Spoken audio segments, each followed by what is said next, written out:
Lisa, this is part 2 of our Q&A for buyers who All right.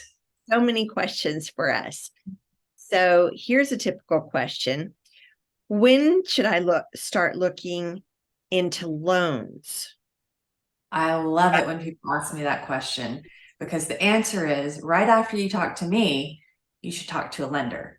And it's really important to have a lender that you know in person, someone who you know, like, and trust, because we want someone who will answer that phone on Saturday or Sunday, after hours, holidays. I mean, we don't take advantage of it, but we want to know that there's somebody who's got our backs when we are in a bind. So that is my number one suggestion about lending. The second suggestion is to get pre-approved. That means get your stuff to the lender, go through underwriting before you even start looking at houses, because that gives you the same weight or similar weight to a cash offer. So that's my top tips for lending. Well, when, as a listing agent and I get 2 offers, say, for the same price, and one removes their financing contingency because they're already pre-approved, that offer carries a lot more weight than someone who puts in a 21-day financing contingency. So that's the importance of going ahead and getting all your ducks in a row. Well, the final question I have is, how do I make my offer stand out from the rest? That is another great question.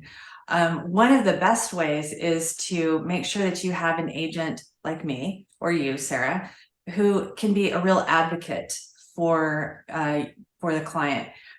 We use our agent relationships. We want to work with people who will be easy to work with, people that we already know.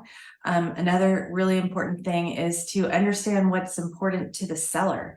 Often it will be more than just the money. Money is important, but often it will be about the timeline. It'll be about the ease of the transaction.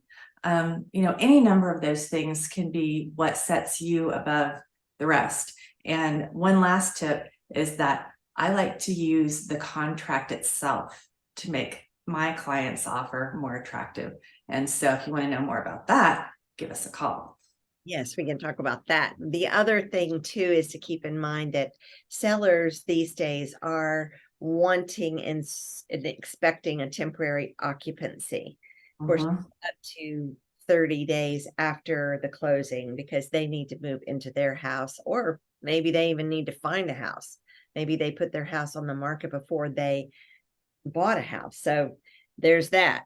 Lots of things to think about when purchasing a house, and we would love to help you. Our number is 404-793-2929.